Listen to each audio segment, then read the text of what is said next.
we're doing it again. We have our second completely sober gig, and the anxiety has been like way less than it was before.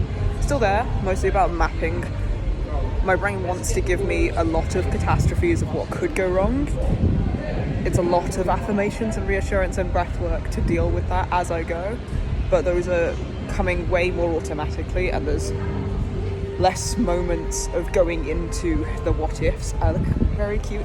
I love my bag, which you can't see, but I do look like a demon, and I'm very happy about that. Vince has been just reassuring me of everything being fine, which I was completely right about, which you were completely right about. And I'm starting to feel excited and not quite as like freaked out as I was before, so yeah, it's kind of cool.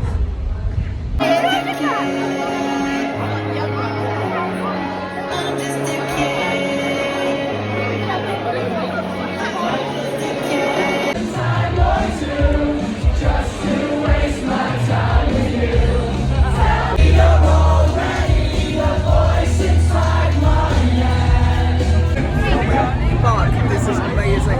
Again, it's so much better than in addiction. Insanely. Next time, no jacket. And next time, earplugs. It's actually been a lot easier to hang out this time. I've had a lot more fun. I feel like a lot more present. I can feel emotions so much more.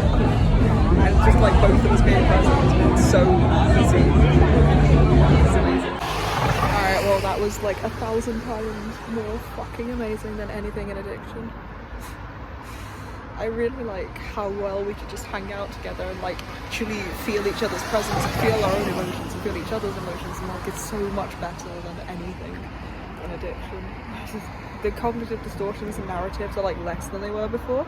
I noticed I still had to do thought management, especially in the middle of mosh pits, where like I think I'd have occasional thoughts like, oh, if I get tired it means our body's getting old, and like the dread, and then have to be like, no, it doesn't mean that, like we get tired, it means we're human. Kind of, it means the body's human. Yeah. And then if guys would like mosh against us, I'd think, are they trying to be dodgy? Do I have to like shove them as hard as I fucking can? There was one moment where I wasn't sure if a guy was just going a bit hard, and he bashed into us and I fucking shoved him so fucking hard.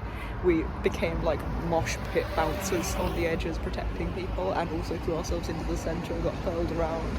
And then I was very, very aware that it was like 2 days ago, by the way, we got diagnosed with hypermobility and fibromyalgia. I'm still absorbing that news. And then went to a mosh pit, and I can feel that. I can feel that in my joints. I can feel that rather a lot in my joints. Yeah, me too. Camera hurts to hold because of my shoulders. But, do you know what? We're still fucking living. We're still doing things. And I love that. And we did take moments to rest and lean against things. And it's just worth it to be alive, to be hanging out with you. And this really fucking... Oh, and I got hit on by 0 guys, but 2 girls. This thing is magical.